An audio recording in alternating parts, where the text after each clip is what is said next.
ইতিহাস এমন কিছু কিংবদন্তির জন্ম দিয়েছে যা সভ্যতার গতিপথ বদলে দিয়েছে। আজ আমরা এমন একটি সাম্রাজ্যের কথা বলবো যা রোমের উত্তরাধিকার বহন করে প্রায় 1000 বছর ধরে মধ্যযুগীয় বিশ্বকে আলো দিয়েছিল। বাইজেন্টাইন সাম্রাজ্য তার নাম। আমরা কিছুদিন আগে এই বাইজেন্টাইন সাম্রাজ্যের সাথে পরিচিত হয়েছিলাম যখন তুরস্কে গিয়েছিলাম, এবং বিশেষত ইস্তাম্বুলে। এবং যে ছবিটা দেখতে পাচ্ছেন সেটা ইস্তাম্বুলের ছবি। কিন্তু বাইজেন্টাইন বলতে আমরা আসলে কি বুঝি? এটি ছিল আসলে রোমান সাম্রাজ্যের পূর্ব অংশ, যার রাজধানী ছিল সুবিশাল কনস্টান্টিনোপল, বর্তমান ইস্তাম্বুল।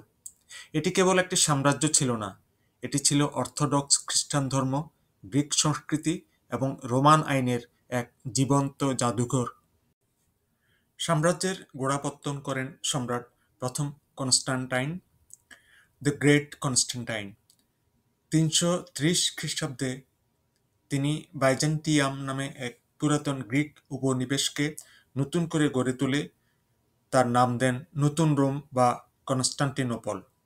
একসময় যখন পশ্চিম রোমান সাম্রাজ্য ভেঙে পড়ছে, তখন এই শহরটি অক্ষত রইল, এশিয়ার সাথে ইউরোপের সংযোগস্থলে অবস্থিত দুর্ভেদ্য এক প্রাচীর।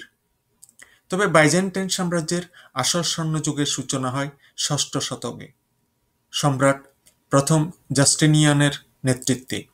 তিনি কেবল পশ্চিমের হারিয়ে যাওয়া রোমান ভূমি পুনরুদ্ধার করেননি, তিনি এক যুগান্তকারী কাজ করেছিলেন। তিনি রোমান আইনকে সংকলিত করেন, যা ইতিহাসে কর্টেক জাস্টিনিয়ানস নামে পরিচিত। এটি আধুনিক ইউরোপীয় আইনের ভিত্তি তৈরি করে। এরপরের শত শত বছর ছিল অস্তিত্ব রক্ষার লড়াই। বাইজেন্টাইনরা চ্যালেঞ্জের মুখোমুখি হয়েছিল পারস্য সাম্রাজ্য, আরব খিলাফত, বুলগার এবং স্লাভিক উপজাতিদের কাছ থেকে। কিন্তু সাম্রাজ্য টিকে ছিল দুটি মূল শক্তির উপর নির্ভর করে: এক, কনস্টান্টিনোপলের প্রাচীর; দুই, সামরিক উদ্ভাবন বা মিলিটারি ইনোভেশন। প্রতিরক্ষার জন্য তারা থিম সিস্টেম প্রবর্তন করে।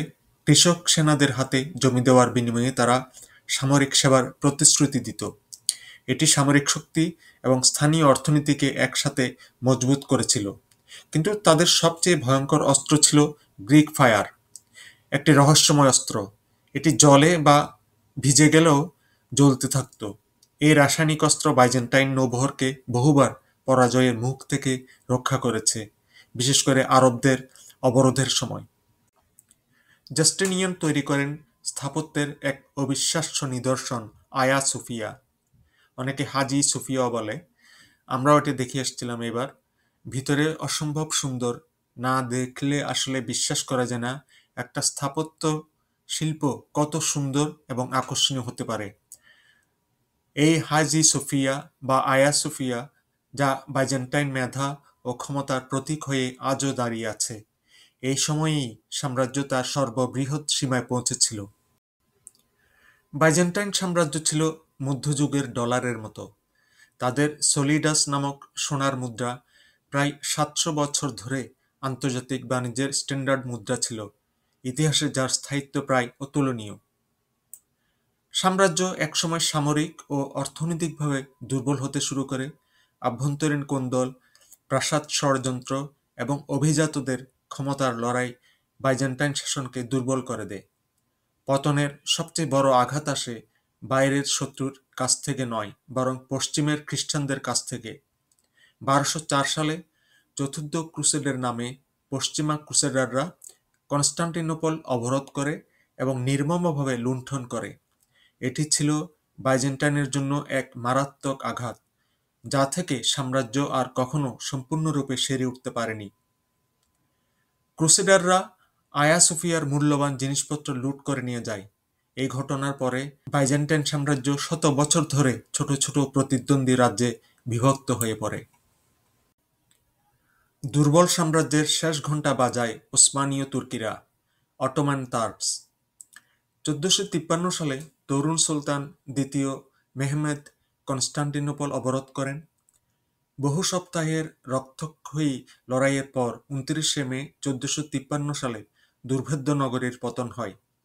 শেষ বাইজেন্টাইন সম্রাট একাদশ কনস্টান্টাইন নিজের বর্ম পরে লড়াইয়ের সামনে সারিতে প্রাণ হারান।